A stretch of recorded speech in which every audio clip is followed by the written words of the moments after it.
Good morning बच्चों, मैं मनीष पुष्कर अपने YouTube चैनल आरएनपी क्लासेस की ओर से एक बार फिर से आप सभी का वार्म वेलकम करता हूं।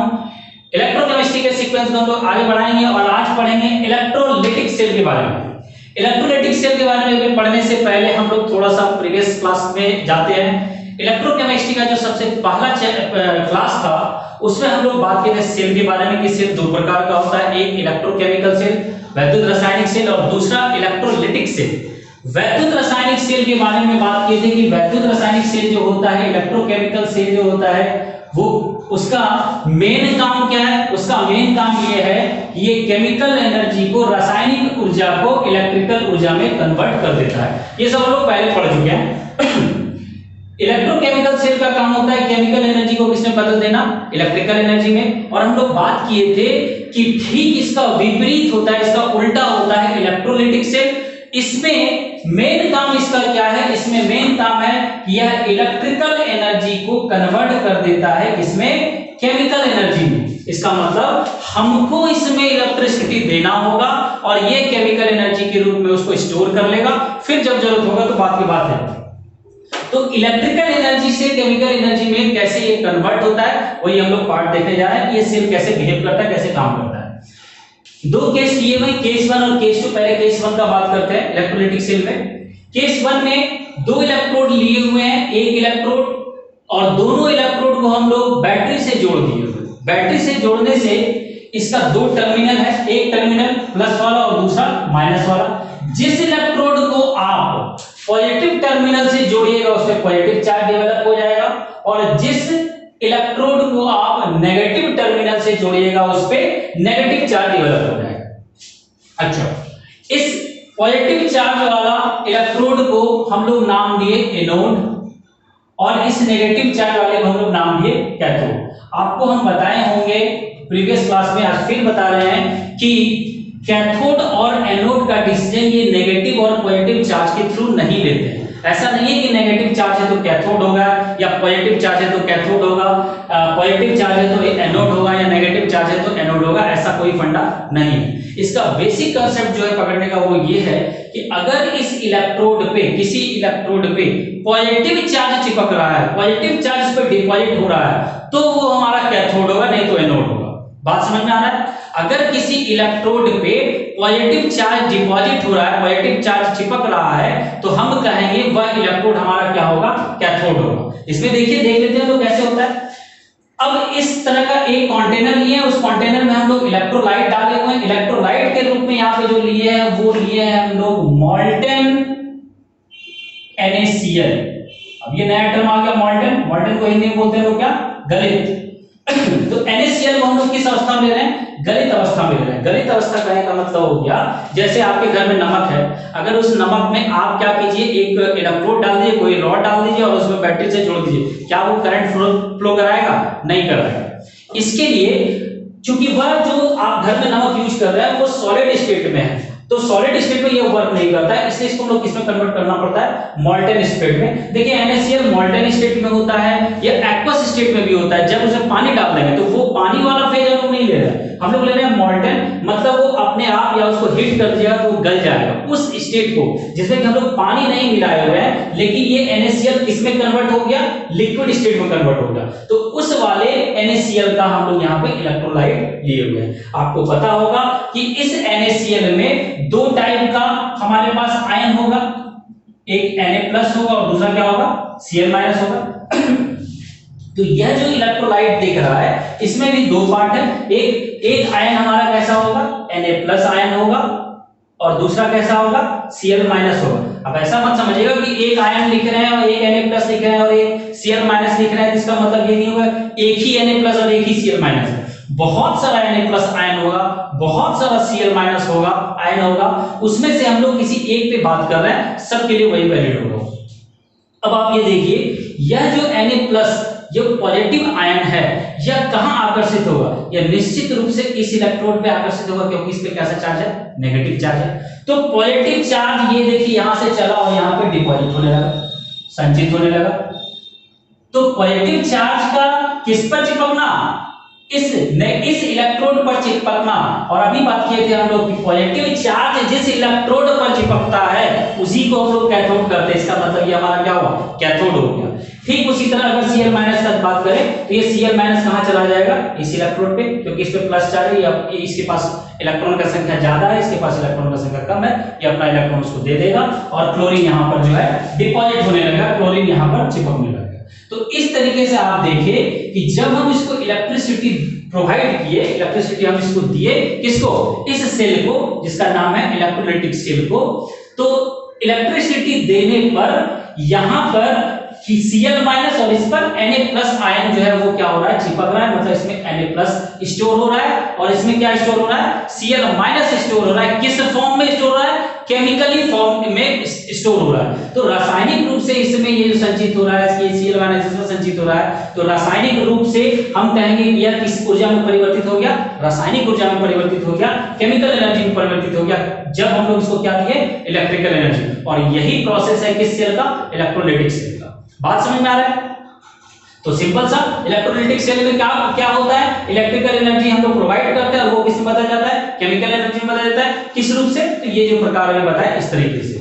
अब हम लोग एक दूसरा केस लेते हैं। ये दूसरा केस है जिसमें काम वही होगा, यही मेन काम है, इलेक्ट्रिकल एनर्जी से प्रोड्यूस क्या करना है हमको, केमिकल एनर्जी। तो ये काम कैसे करता है, मान लीजिए इस बार हम लोग इसको मान लिए कॉपर का इलेक्ट्रोड और इस वाले इलेक्ट्रोड को भी मान लिए कॉपर का इलेक्ट्रोड, दोनों इलेक्ट्रोड को क्या मान लिया हम लोग, कॉपर का इलेक्ट्रोड मान लिए।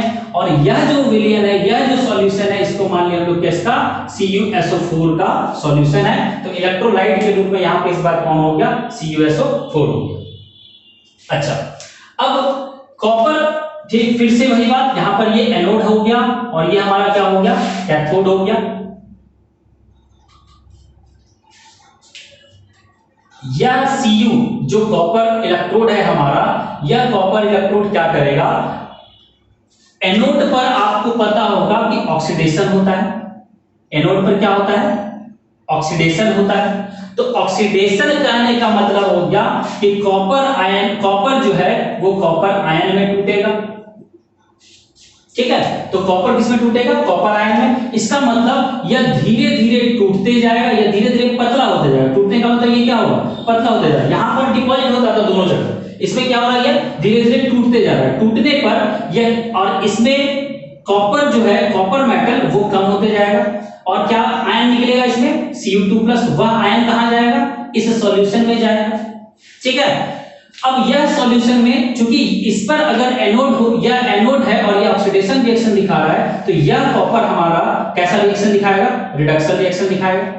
तो रिडक्शन रिएक्शन कैसा हो जाएगा इसका, Cu2+ आयनिक फॉर्म में ये पहले से रहेगा और इसमें हम लोग क्या डाल देंगे, कॉपर और साथ, सॉरी Cu2+ ये आयन है, इसमें हम लोग क्या, दो इलेक्ट्रॉन इसको दे के सेटिस्फाई कर दिए और ये बन गया क्या, कॉपर इलेक्ट्रोड। यानी कि जो आयन टूटकर इसका इसमें गिर रहा है और जो सॉल्यूशन में पहले से Cu2+ उपलब्ध है, वह इस पर क्या होते चला जाएगा, डिपॉजिट होते चला जाएगा। तो कॉपर आयन इस पर डिपॉजिट हो जा रहा है, यहां पर कॉपर आयन हमको मिल जाएगा।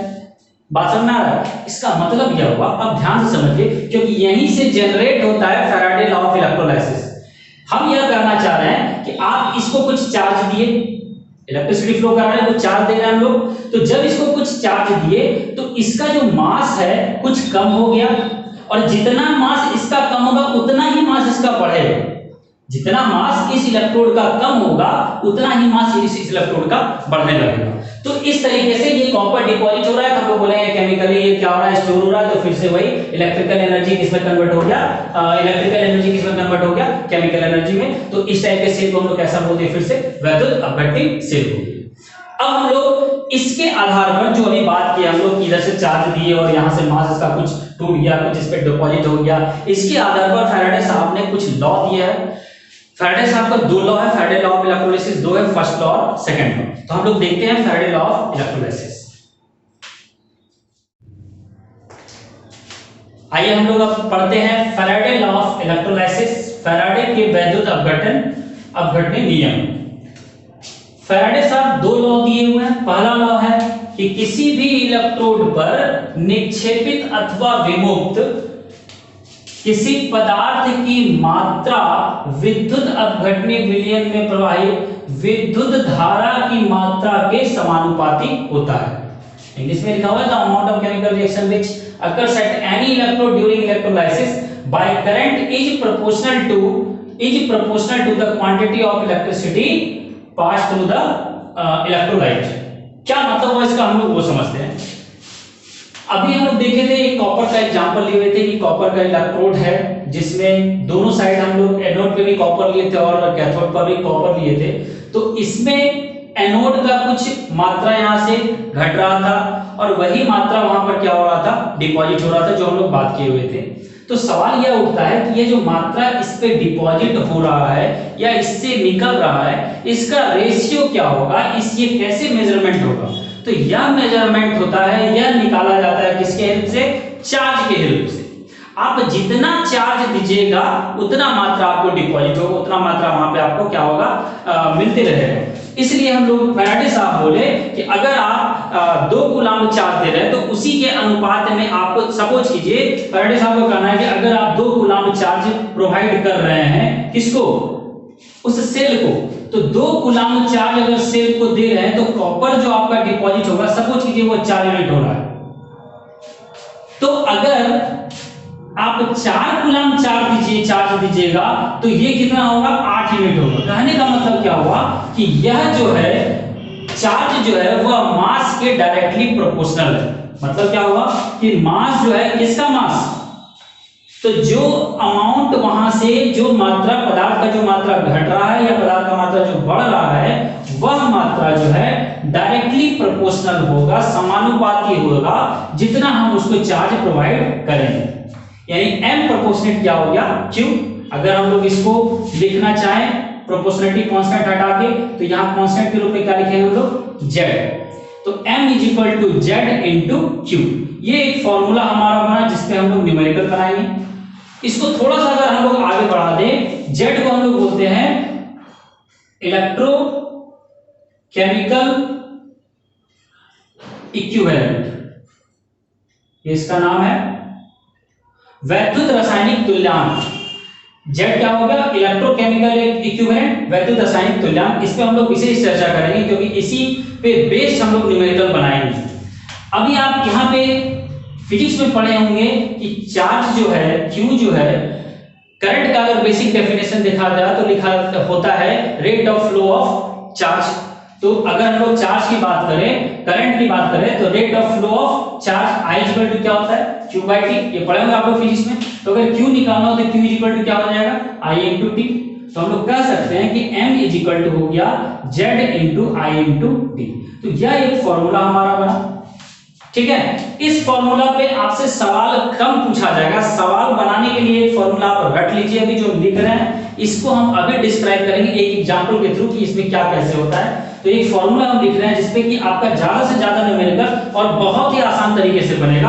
आप उस फॉर्मूला को लिख लीजिए, याद कर लीजिए, m = A/F × n और * आप IT की जगह Q लिख दीजिए, या चार्ज को अगर कन्वर्ट करना है तो IT लिख दीजिएगा। तो हम एक फॉर्मूला भी लिखे, m = A/F × n और * चार्ज, जहां पर कि A जो है वह एटॉमिक मास होगा, परमाणु द्रव्यमान होगा, F फैराडे कांस्टेंट जिसका मान 96,500 होता है, और n जो है number of mole of electrons होगा, जो जितना ट्रांसफर हमको करना होता है। तो इसको हम लोग अच्छे से समझते हैं एक एग्जांपल लेते हुए कि यहाँ पे क्या चीज है और इसका यूज हम लोग कैसे करेंगे। तो एक एग्जांपल लेते हैं और फिर हम लोग फैराडे लॉ ऑफ इलेक्ट्रोलाइसिस से रिलेटेड जो भी सवाल होगा उसको बनाएंगे। हम लोग एक एग्जांपल देखते हैं, एग्जांपल 3.10 जो एनसीईआरटी बुक का है, और यह बेस्ड है फैराडे लॉ ऑफ इलेक्ट्रोलाइसिस पर, और उसके फैराडे के फर्स्ट लॉ पे ये बेस्ड है, जिसका एक्सप्रेशन अभी हम लोग देखे थे।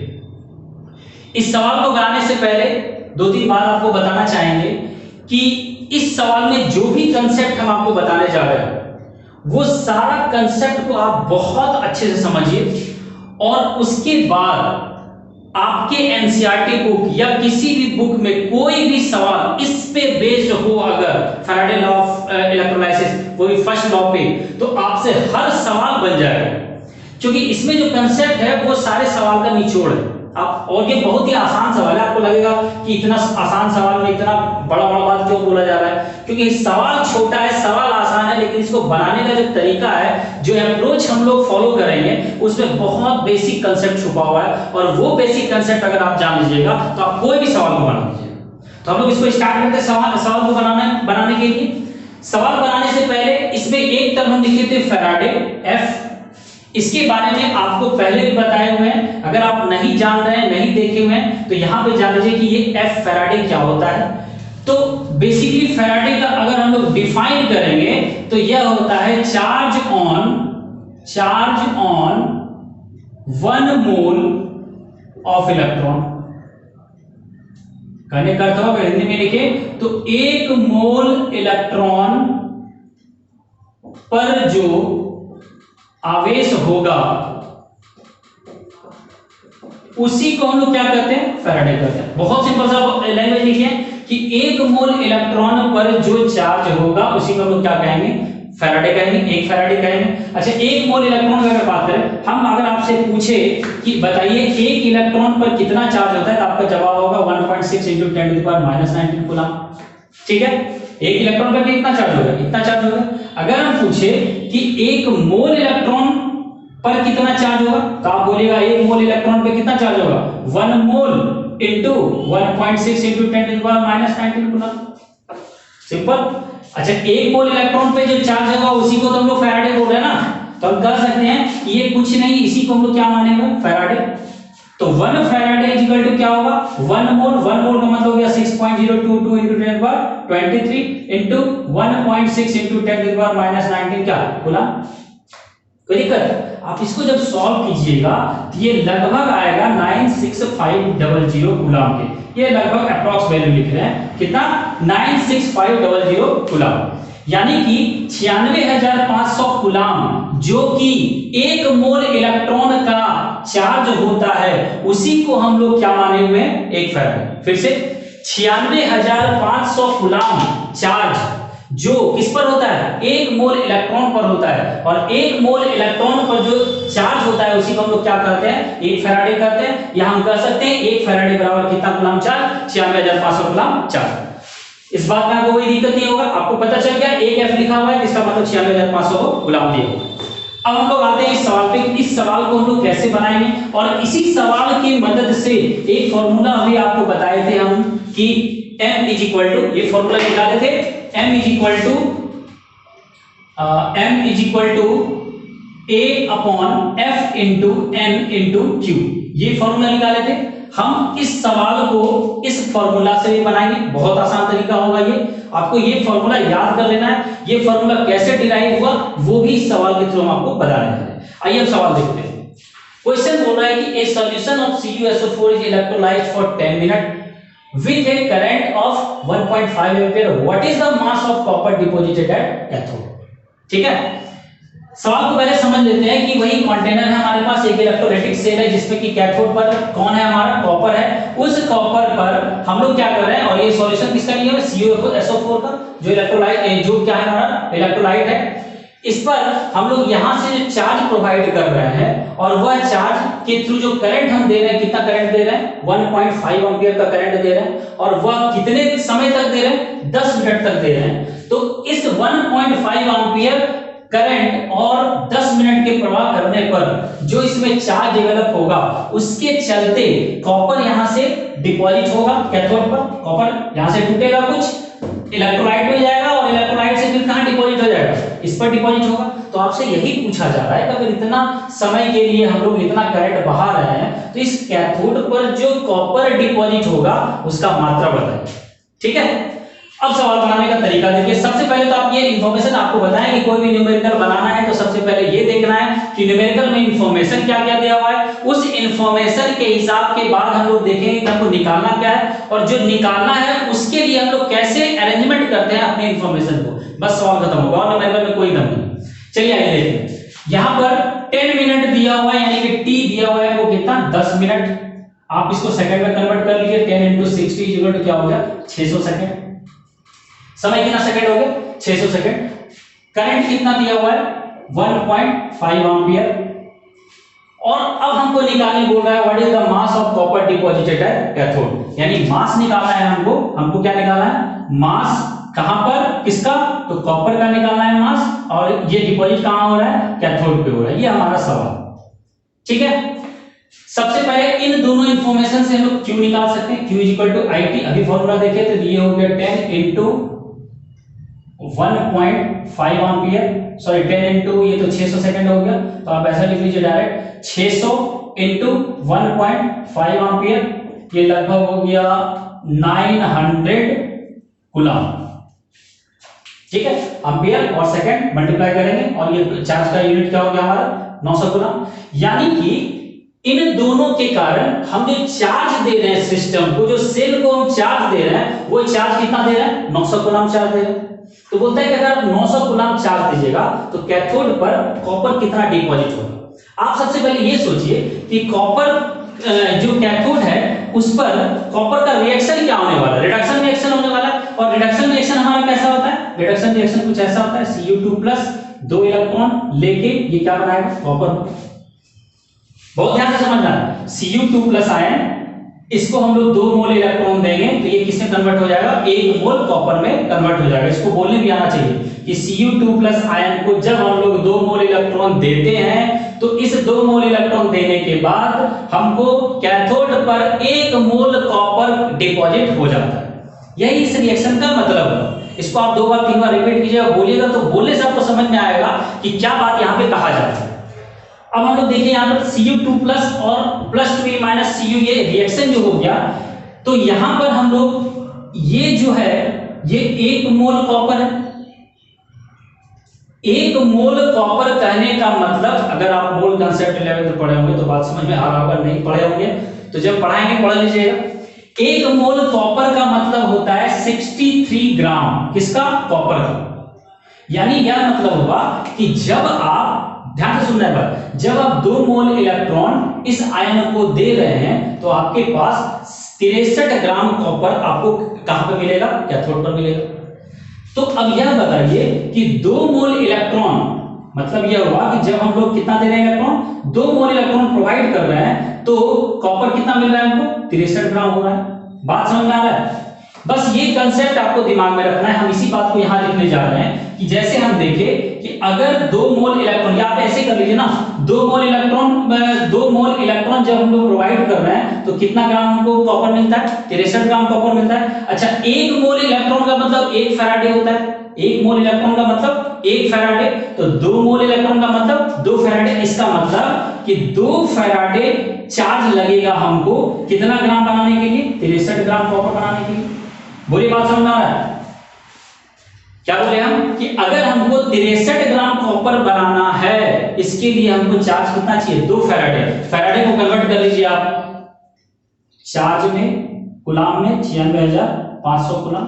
अब हम लोग बोलेंगे इस तरह कि अगर आपको 63 ग्राम कॉपर चाहिए, कहां पर, कैथोड पर, तो आपको कितना कूलम चार्ज चाहिए, 2 × 96,500 कूलम चार्ज चाहिए। कोई दिक्कत, इसी बात को यहां पे लिखनी है। आइए देखते हैं, हम ऐसे लिख सकते हैं इसको कि हमको चाहिए 2 × 96,500 कूलम चार्ज अगर मेरे पास होगा तो हमको कितना ग्राम कॉपर मिलेगा, 63 ग्राम कॉपर मिलेगा। तो अगर हमको 1 कूलम चार्ज चाहिए तो कितना हमको मिलेगा कॉपर, 63 / 2 × 96500। ठीक है, हमारे पास चार्ज है कितना अवेलेबल, हमारे पास तो सिर्फ 900 कूलम चार्ज है। तो 900 कूलम अगर चार्ज है तो निश्चित रूप से 63 ग्राम से कम हमको मिलेगा, क्योंकि इतना कूलम चार्ज देते हैं तो 63 ग्राम मिलता है। तो सिर्फ 900 कूलम देंगे, इसका मतलब चार्ज, इसका मतलब जो हमको कॉपर जो डिपॉजिट होगा वो कुछ कम होगा। तो कितना होगा देख लेते हैं। अगर 900 कूलम चार्ज देते हैं तो ये क्या हो जाएगा, 63 × 900 / 2 × 96500 ग्राम। यानी कॉपर पर जब आप इतना चार्ज दीजिएगा, उस सेल में जब आप इतना चार्ज दीजिएगा तो कॉपर पर आपको इतना ग्राम क्या मिलेगा, इतना ग्राम कॉपर मिलेगा। ठीक है, अब इसको कोरिलेट करते हैं हम लोग इस फॉर्मूला से। आप यहां पे देखिए, हम बताए थे ये एटॉमिक वेट होता है, किसका एटॉमिक वेट, कॉपर का जो डिपॉजिट होगा, अगर कॉपर सिस्टम में आपको क्वेश्चन में अगर कॉपर दिया तो कॉपर का एटॉमिक वेट लिखिएगा। तो यानी कि यह जो पार्ट है इसी को हम लोग क्या माने हुए थे, ए माने हुए थे, ठीक है। यह 900 कूलम, ये क्या निकला हमारा चार्ज, सवाल में इंफॉर्मेशन दिया होगा, या तो आई और टी के फॉर्म में दिया होगा या डायरेक्टली क्यू का मान दिया होगा। जैसे भी हो आपको पता है ये क्या हो गया हमारा, क्यू हो गया। 96,500 हमारा क्या हो गया, फैराडे 96500, ये क्या हो गया हमारा फैराडे। और बच गया आपका क्या, ये 2 को हम क्या बोले थे, number of mole of electron. तो कॉपर को कॉपर आयन को कितना मोल ऑफ इलेक्ट्रॉन देना पड़ता है, 2 मोल इलेक्ट्रॉन, इसलिए यहां पे क्या रख दिए हम लोग, 2 रख दिए। बात समझ में आ रहा है। तो आप इतना कर सकते हैं, ये बहुत अच्छा प्रोसेस है, इसको यूनिटरी मेथड बोलते हैं। अगर ये समझ में आ रहा है तो ठीक है, अच्छी बात है, आप इसी अप्रोच को फॉलो कीजिएगा। और अगर आपको समझ में नहीं आता है तो बहुत सिंपल तरीका है, आप इस फॉर्मूला को यूज कर लीजिए, आप इंफॉर्मेशन देख लीजिए क्या क्या दिया हुआ है, सारा इंफॉर्मेशन आपको पता चल जाएगा। 2-4 सवाल हम लोग बनाएंगे, आपको पता चल जाएगा इसको कैसे हम लोग यूज करते हैं। तो इसके बाद हम लोग नेक्स्ट वीडियो जो बनाएंगे उसमें हम लोग एनसीईआरटी पर जितना भी फैराडे लॉ ऑफ इलेक्ट्रोलाइसिस पे बेस्ड सवाल है उसको बनाएंगे। लेकिन उससे पहले उसको हम लोग फैराडे लॉ ऑफ इलेक्ट्रोलाइसिस का जो सेकंड लॉ है उसको भी पढ़ लेंगे, और दोनों लॉ पे बेस्ड जितना भी न्यूमेरिकल है सारे न्यूमेरिकल को हम लोग क्या करेंगे, इस पे बनाएंगे।